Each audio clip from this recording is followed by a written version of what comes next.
우리가 아직 연약할 때의 기약대로 그리스도께서 경건하지 않은 자를 위하여 죽으셨도다. 의인을 위하여 죽는 자가 쉽지 않고 선인을 위하여 용감히 죽는 자가 혹 있거니와. 우리가 아직 죄인 되었을 때 그리스도께서 우리를 위하여 죽으심으로 하나님께서 우리에 대한 자기 사랑을 확증하셨느니라. 그러면 이제 우리가 그의 피로 말미암아 의롭다 하심을 받았으니 더욱 그로 말미암아 진노하심에서 구원을 받을 것이니. 곧 우리가 원수 되었을 때 그의 아들의 죽으심으로 말미암아 하나님과 화목하게 되었은즉 하나님 화목하게 된 자로서는 더욱 그의 살아나심으로 말미암아 구원을 받을 것이니라. 그뿐 아니라 이제 우리로 화목하게 하신 우리 주 예수 그리스도로 말미암아 하나님 안에서 또한 즐거워하느니라. 아멘. 이번 주일부터 제가 이제 설교할 때는 이 풍성한 삶을 위한 기초라는 시리즈로 설교하고자 합니다. 제가 한 4주 할 건데요. 4주 동안 이 풍성한 삶을 위한 기초 이 시리즈로 하려고 합니다. 이 시리즈는 우리 상반기 양육훈련 때 했었던 풍성한 삶의 초대의 상위 버전입니다. 여러분, 이게 풍성한 삶의 기초라고 해서 신앙생활의 기초를 말하는 것이 아닙니다. 이 건물을 지을 때 기본 토대인 그 기초 공사를 말할 때 그 기본을 말하는 것입니다. 그러니까 이런 것입니다. 우리가 신앙생활 할 때는 이 부분은 절대로 빼먹어서는 안 된다는 것이죠. 이 부분 빼먹으면 다 무너진다는 것입니다. 그래서 여러분들이 이 시간을 통하여서 앞으로 4주 동안 통하여서 우리 가운데 신앙의 기초, 우리 삶의 기초를 세워가는 은혜가 있기를 바랍니다. 우리가 신앙생활하는 모습을 보면 때때로 이런 모습이 있다는 생각이 듭니다. 어떤 한 나이 드는 어르신이 있습니다. 그 어르신은 주변에 아무도 없는 것이죠. 그러니 그 어르신은 홀로 지내며 때로는 밥도 굶으며 남루하게 지내는 것입니다. 그러다가 그 어르신은 홀로 지내다가 방에서 쓸쓸히 죽음을 맞이했습니다. 자, 이 어르신이 돌아가시고 이제 방을 정리하고 집을 철거하던 순간 이 철거하는 사람이 깜짝 놀랐습니다. 왜 놀랐을까요? 장판을 뜯어내는 순간 그 장판 밑에 매덕이 깔려 있었기 때문입니다. 그 어르신은 자신에게 이렇게 수많은 돈이 있었는데 그 돈을 쓰지 못하고 그냥 장판 밑에 놔두고 죽었던 것이죠. 여러분, 이 모습이 현재 우리의 모습이 아닐까 싶습니다. 우리에게는 말이죠, 그리스도를 통하여서 누릴 수 있는 금은보화가 있습니다. 그런 풍성함이 있다는 것이죠. 우리는 이것을 예수님을 통해서 누릴 수 있습니다. 하지만 때때로 그리스도인은 이 풍성함을 누리지 못한 채 그냥 이 땅을 힘겹게만 살아갑니다. 그냥 그리스도를 통하여 누리면 되는데 그 누리는 법을 잘 배우지 못했기 때문에 우리는 어쩌면 그리스도를 통해서 누릴 수 있는 그 수억 원의 가치, 그것을 쓰지 못하고 살고 있는 모습들을 종종 봅니다. 여러분, 하나님 말이죠, 우리가 이 땅에서 그저 힘겹게만 살아가라고 말씀하지 않습니다. 요한복음에서 말씀하셨듯이 예수님은 우리를 통하여 풍성한 삶을 주셨습니다. 이러한 누림을 통하여서 비록 우리는 이 땅에 가진 것은 없지만 주님을 통하여서 삶의 풍요로움을 누릴 수 있다는 것입니다. 돈과 명예, 권력이 없어도 예수로 인하여서 풍성함을 누릴 수 있다는 것이죠. 이것이 그리스도의 능력이고 힘이요 능력입니다. 저는 이 시간에 우리가 이 그리스도 안에서 이루어진 것을 봄을 통해서 우리에게 주어진 것이 얼마나 값진 것임을 바라보기 원하고 이것을 누리는 시간이 되기를 주님의 이름으로 축복합니다. 자, 그러면 그러기 위해서는 무엇을 알아야 합니까? 바로 우리의 존재가, 하나님 알기 전의 존재가 어떤 존재인지를 알아야 됩니다. 더 쉽게 표현하면 하나님 알기 전 우리의 모습이 어떠했는지 알면 현재의 삶에 감사할 수밖에 없습니다. 사실 오늘 우리는 로마서 5장 6절에서 11절 말씀을 함께 읽었지만 우리가 알아야 될 본문은 에베소서 2장 1절에서 3절까지도 포함하고 있습니다. 이 본문을 통해서 우리가 어떤 모습, 하나님을 알기 전에 어떤 모습이었는지를 한번 다 함께 읽기 원합니다. 이 세 번역 성경으로 함께 읽도록 하겠습니다. 시작. 여러분도 전에는 허물과 죄로 죽었던 사람들입니다. 그때 여러분은 허물과 죄 가운데서 이 세상의 풍조를 따라 살고 공중의 권세를 잡은 통치자, 곧 지금 불순종의 자식들 가운데서 작용하는 영을 따라 살았습니다. 우리도 모두 전에는 그들 가운데서 육신의 정욕대로 살고 육신과 마음이 원하는 대로 행했으며 나머지 사람들과 마찬가지로 날 때부터 진노의 자식이었습니다. 여러분, 이 본문을 통해서 우리는 무엇을 알 수 있습니까? 어떤 존재였다는 것입니까? 바로 진노의 자식이었다는 것입니다. 하나님의 분노를 이렇게 자였다는 것이죠. 우리가 때때로 오해하는 게 뭐냐면 하나님은 사랑이라서 우리의 모든 죄와 허물을 덮는다고 생각합니다. 그냥 하나님은 그저 인간을 사랑으로 바라보는 분이라고 생각하는 것이죠. 하지만 하나님은 공의의 하나님이어서 우리의 죄와 허물을 그냥 덮지 않습니다. 반드시 죄와 허물을 심판하시는 분입니다. 그런 하나님이 우리를 바라봤을 때 어떤 자식처럼 느껴진다는 것입니까? 진노의 자식처럼 느껴진다는 것이죠. 그럼 왜 우리가 진노의 자식일까요? 왜 분노를 살만한 사람일까요? 2절을 통해 알 수 있듯이 세상의 풍조를 따르고 공중의 권세 잡은 자를 따랐기 때문이죠. 쉽게 말하면 사탄의 통치 아래서 자기 멋대로 사니까 하나님의 통치를 벗어나서 사탄의 통치 아래 들어가니까 우리는 진노의 자식이라는 것입니다. 여러분, 하나님이 원래 이 세상 창조했을 때 창조하신 원리와 이유가 있습니다. 다 목적이 있다는 것이죠. 이 세상을 디자인했을 때는 목적이 있다는 것입니다. 그런데 우리는 어떤 일을 행했다는 것입니까? 하나님이 디자인해놓은 이 세상을 망가뜨렸다는 것이죠. 하나님 입장에서는 충분히 분노할 만한 일입니다. 이렇게 한번 생각해 보십시오. 여러분들이 정말 심혈을 기울여서 몇 달, 몇 년이 걸려서 작품을 만들어 놨는데 어떤 사람이 와서 이 작품 다 망가뜨려 놓으면 감정이 어떻습니까? 화가 납니다. 하나님 입장이 딱 이랬다는 것이죠. 우리를 창조하셨을 때 이 땅에서 하나님의 원리와 원칙에 맞게 창조했는데 인간의 죄악이 이 세상을 다 망가뜨렸다는 것입니다. 그래서 하나님께서는 우리를 진노의 자식이라 여기고 심판받아야 될 존재로 여긴다는 것이죠.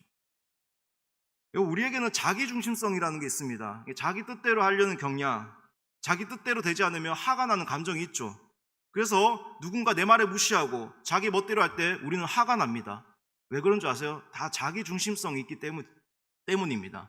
그러니까 인간의 이런 모습 자체는 무조건 나쁘다고 볼 수 없습니다. 하지만 이런 모습 속에서 드러나는 인간의 완악함은 뭐냐면 하나님의 원리, 원칙을 무시할 때가 있다는 것이죠.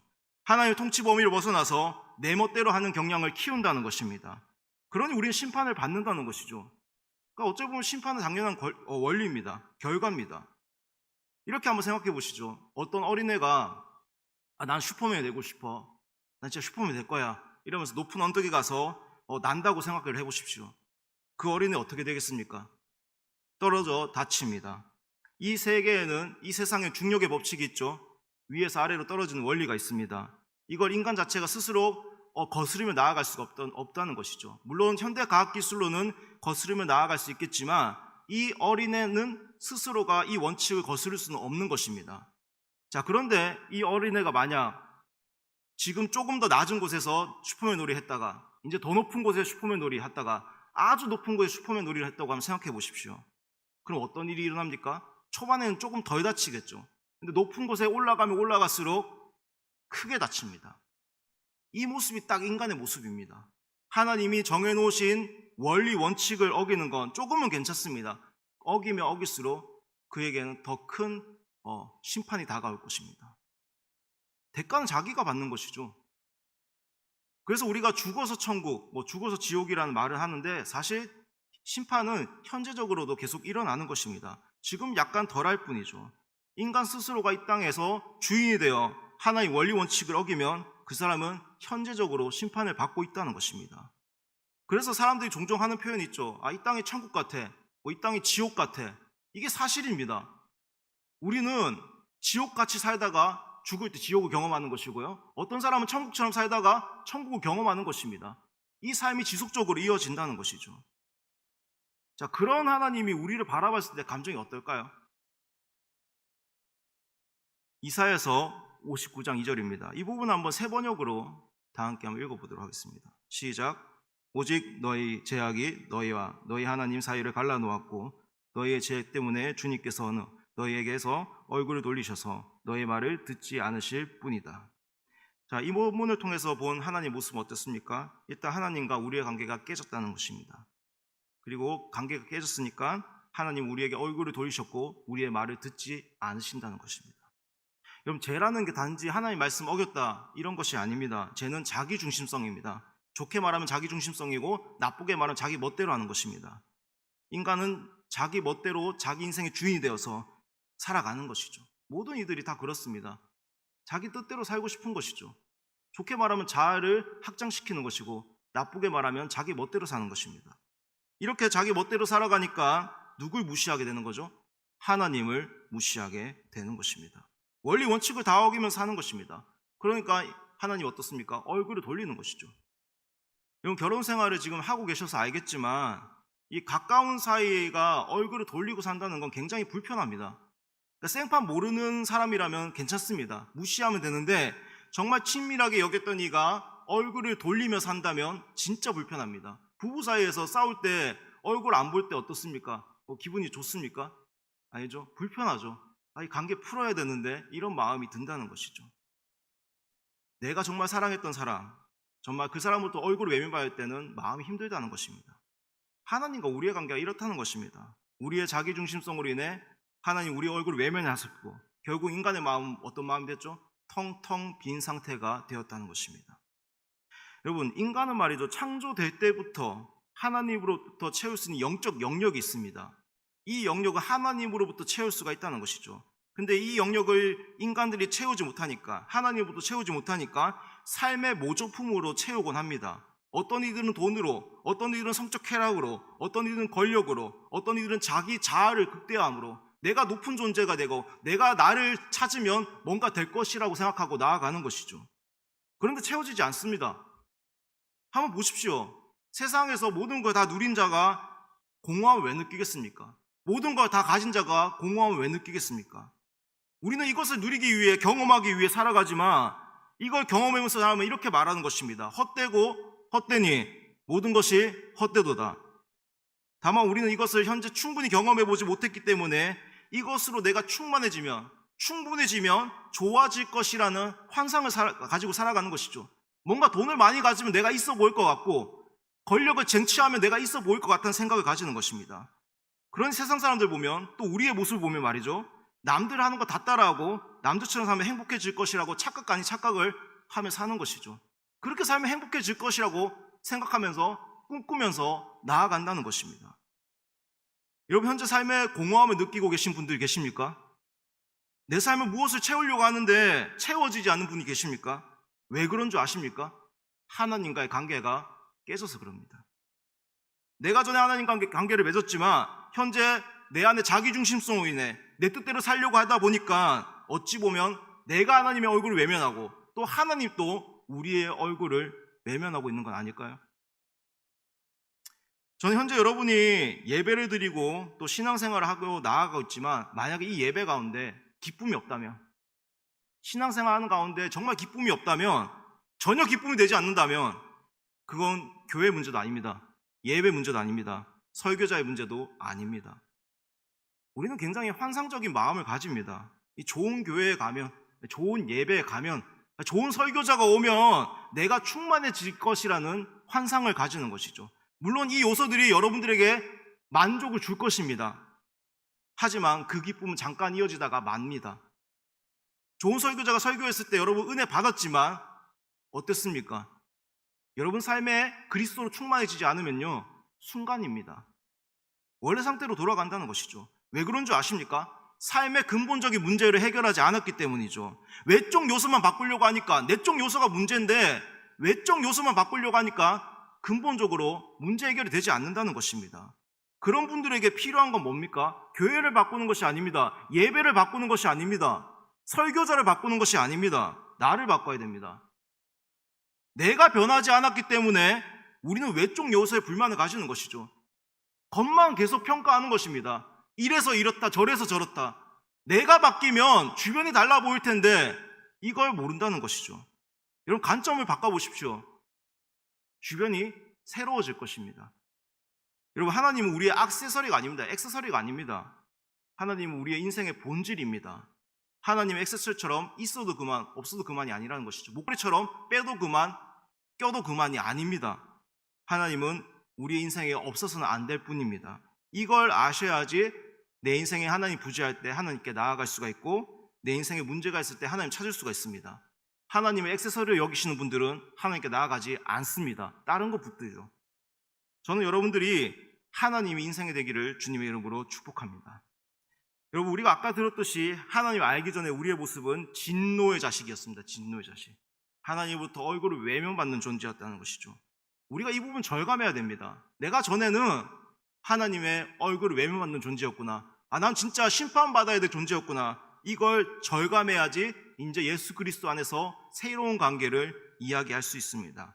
이 부분을 알기 위해서 로마서 5장 10절에서 11절 말씀을 우리가 새로운 번역으로 다 함께 읽겠습니다. 시작. 우리가 하나님의 원수일 때에도 하나님의 아들의 죽으심으로 말미암아 하나님과 화해하게 되었다면 화해한 우리가 하나님의 생명으로 구원을 얻으리란 것은 더욱더 확실한 일입니다. 그뿐만 아니라 우리는 또한 우리 주 예수 그리스도로 말미암아 하나님을 자랑합니다. 우리는 지금 그로 말미암아 하나님과 화해를 하게 된 것입니다. 아멘.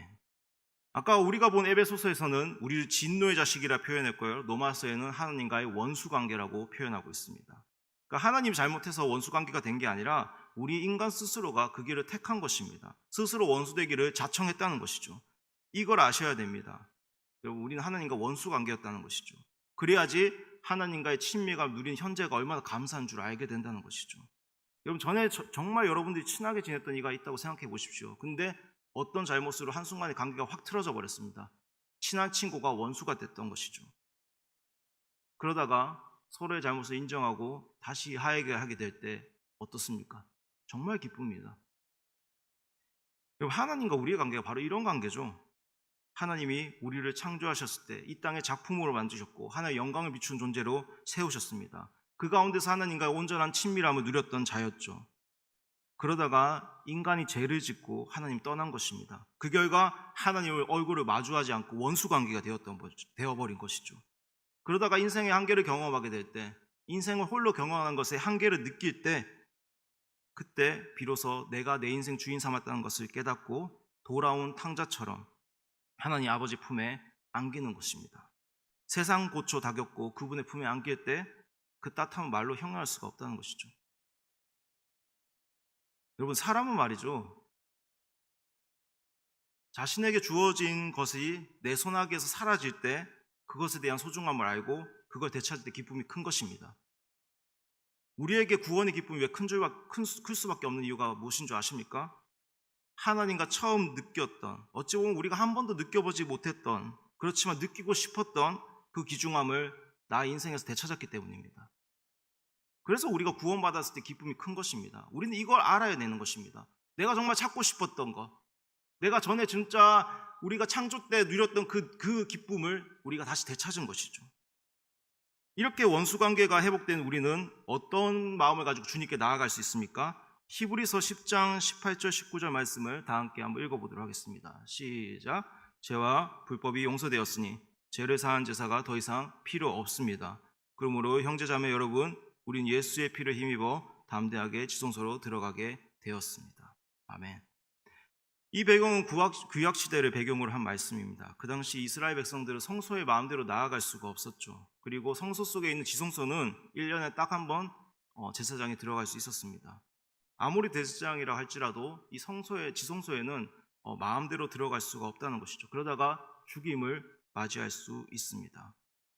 그런데 이제 우리는 어떤 존재라는 것입니까? 하나님의 은혜, 예수의 피를 힘입어 성소에 나아갈 수가 있다는 것이죠. 이 말을 달리 말하면 이제 하나님께 나아갈 수 있다는 것입니다. 예수님을 통해 말이죠.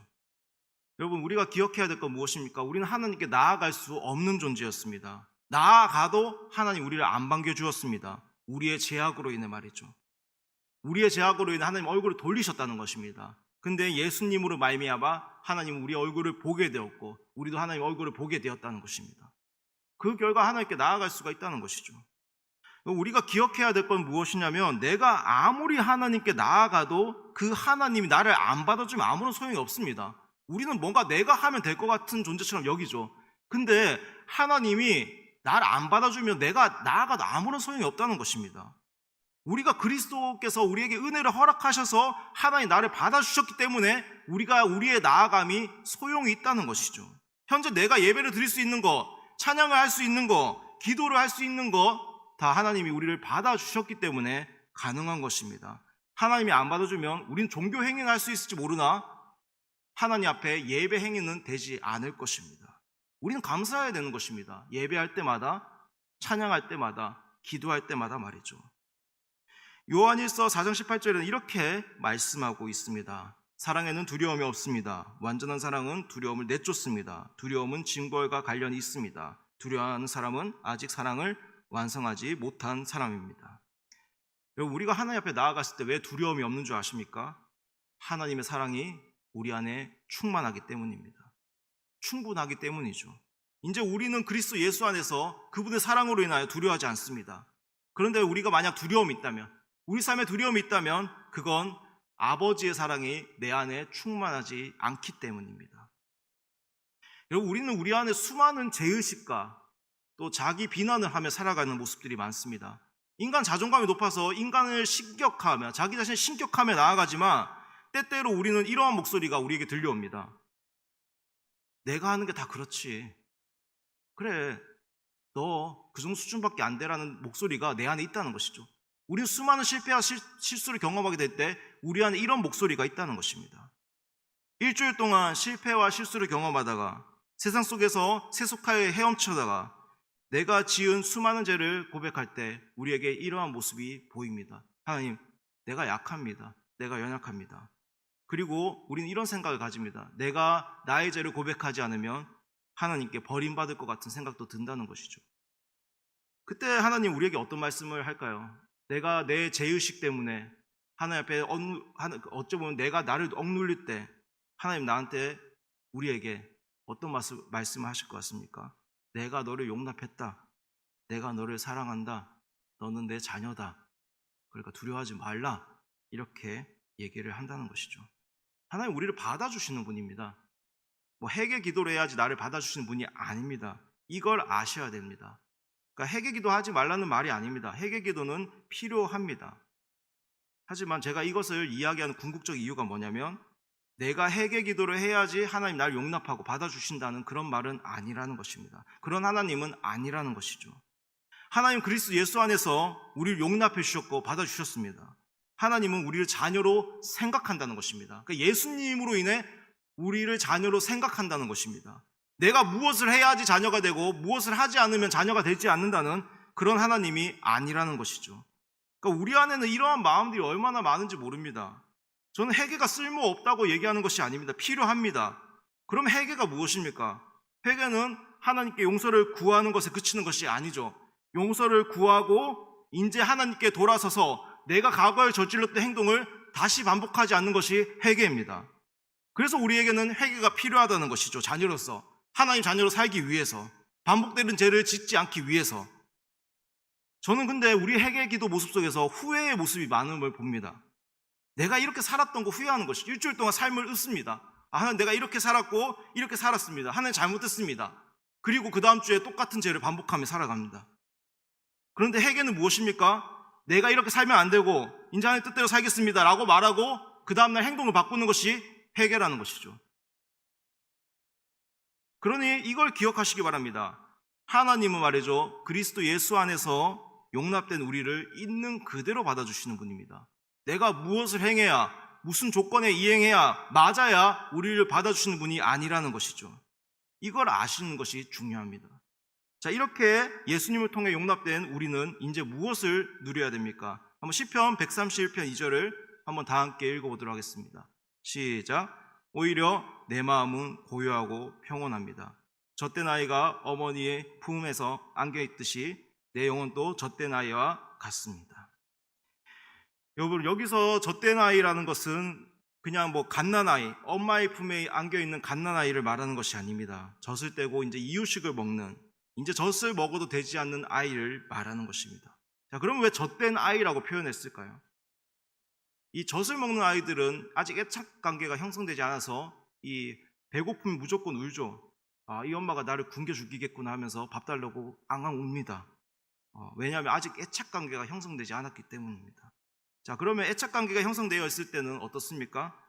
그 엄마의 품에 안겨 있을 때 평안함을 누린다는 것이죠. 무엇을 얻기 위해서 품에 안겨 있는 것이 아니라 엄마의 그 따뜻함으로 인해 평안함을 느낀다는 것입니다. 무엇을 얻기 위하여 필사적으로 떼쓰지 않고 그분의 품 안에 있는 것이죠. 이걸 알고 누려야 되는 것입니다. 많은 그리스도인 때때로 보면 말이죠, 그리스도 안에서의 친밀감을 놓치고 정말 애착 형성 안 된 갓난아이처럼 하나님께 떼만 쓰고 앙앙 우는 모습들이 많습니다. 그렇게 떼 쓰면서 하나님께 무엇을 얻으려고만 노력하며 사는 것이죠. 그러니까 하나님 관계 안에서 뭐 쉼을 누리고 정말 그 안에서 평온을 누리기보다 무엇을 얻거나 아니 무엇을 해야지 내가 하나님 나에게 무엇을 준다고 생각하는 것입니다. 그러니까 이런 사고방식이 뭐냐면 율법적 사고방식입니다. 그러니 한번 보십시오. 내 삶에 어떤 문제가 생겼을 때 내가 하나님께 무엇을 하지 않아서 내가 어떤 조건에 부합하지 않아서 내가 주일 예배를 빠져서 내가 기도하지 않아서 이런 일이 일어났다고 생각하는 것입니다. 그리고 어떤 이들이 이렇게 하는 것이죠. 내가 열심히 하면 내가 예배생활 열심히 하면 기도생활 열심히 하면 하나님 뭔가 주실 것이라고 생각하는 것이죠. 뭔가의 열심을 품으며 하나님 나의 인생에 복을 주셔서 내가 겉으로 보기에 풍요로운 삶을 살 것이라고 착각합니다. 저도 어렸을 때부터 교회를 다녔지만 예수 제대로 믿고 나서 신앙생활 할 때부터 많은 이들이 저에게 율법적 사고를 심겨주었습니다. 이제 너도 예수 제대로 믿었으니까 예배 잘 드려야지. 그렇지. 기도 열심히 해야지. 교회 봉사 열심히 해야지. 이제 예수 제대로 믿었으니까. 그러니까 이 말 자체가 나쁜 건 아니죠. 하지만 이 말이 저에게 남긴 것은 뭐냐면 내가 이걸 하지 않으면 진실한 신앙인이 아니라는 것을 각인시켜 주었습니다. 그 누구도 저에게 이런 말을 한 적은 없었습니다. 예배드림을 통해 하나님이 주신 기쁨을 누려봐. 그 은혜를 한번 누려봐. 하나님과의 대화인 기도를 통해 한번 누려봐. 기도가 얼마나 값진 것이야. 그 누려봐라. 그 특권, 예수 믿음의 특권을 한번 누려봐. 이거 말한 사람이 거의 없었습니다. 비슷하게는 말했습니다. 하나님의 자녀니까 아버지를 기쁘시게 하기 위해서 예배 드려야지. 예수 믿으니까 하나님 자녀니까 당연히 기도해야지. 이 차이가 어떤 차이인 줄 아십니까?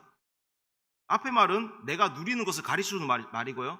뒤의 말은 내가 해야 할 때 당위성을 가르쳐주는 말입니다. 앞의 거는 복음적 사고고요. 뒤의 거는 율법적 사고입니다.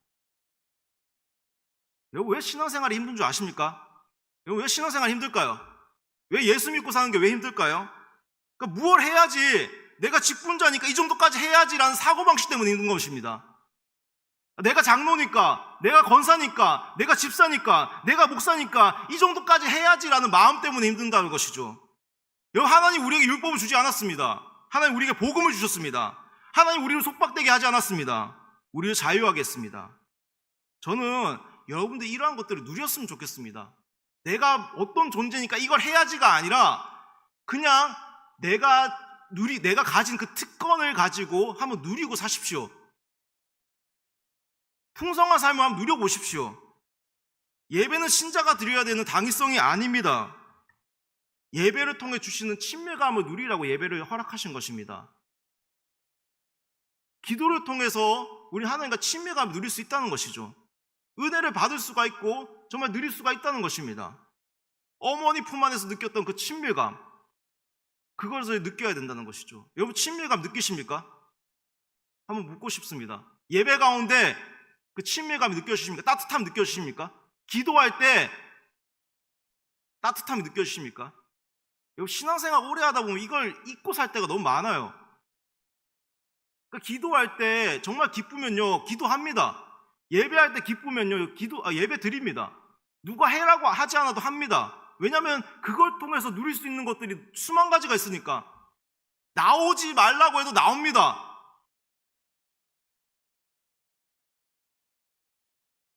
여러분 한번 누려보십시오. 예배를 통해서, 찬양을 통해서, 기도를 통해서 말이죠. 하나님 우리에게 주신 것이 얼마나 많습니까? 여러분 이 팍팍한 세상을 살 때 우리의 힘으로 못 살잖아요. 어렵잖아요. 여러분 사는 게 행복하십니까? 여러분 행복하세요? 이 세상이? 돈과 권력과 성으로 돌아간 이 세상이?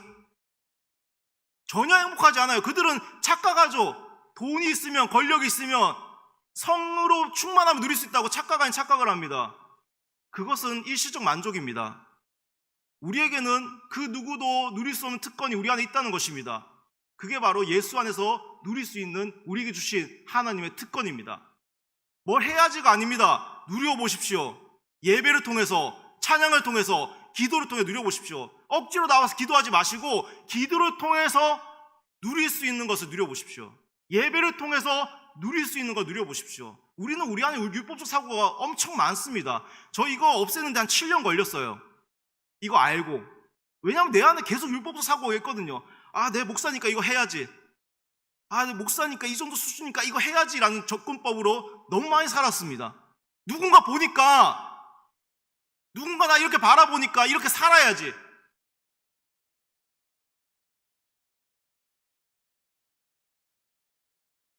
여러분, 누려보십시오. 달라집니다. 세상이 달라집니다. 우리 존재가 달라집니다. 여러분, 오늘 말씀을 통해서 우리는 우리 앞에 들었던 이야기, 그 이야기가 우리의 모습임을 알게 됐습니다. 그 어르신이 어쩌면 우리의 모습이죠.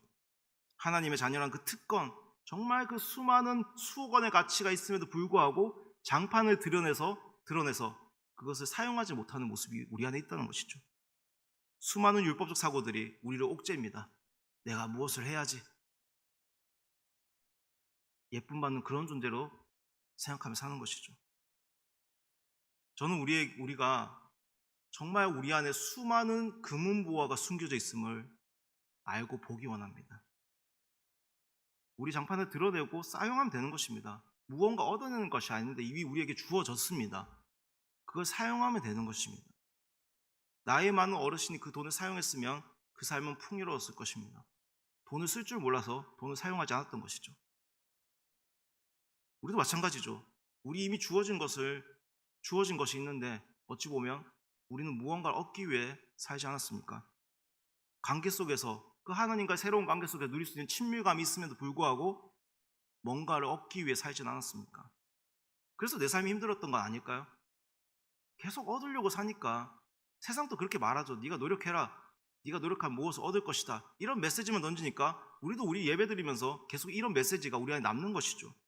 어쩌보면 우리는 우리 안에 각인된 것일지도 모릅니다. 저는 우리 안에 이러한 모습이 있음을 알고 그리고 우리 안에 주어진 것을 알고 정말 새로운 관계의 풍성함을 누렸으면 좋겠습니다. 여러분, 어머니와 같은 따뜻함을 한번 느껴보십시오. 젖된 아이가 엄마의 품에 안겨있는 그 따뜻함, 그걸 느껴보신 분들은 하나님 아버지를 절대로 떠나지 않고 예배 행위가 정말 온전한 신앙 행위가 될 것입니다. 여러분의 삶이 진짜 풍요로워질 것입니다. 누군가 해서 하는 것이 아니라 내가 누리기 위해서 하는 접근법으로 나아가게 될 것입니다. 저는 여러분들이 이러한 모든 축복을 누리시기를 주님의 이름으로 축복합니다.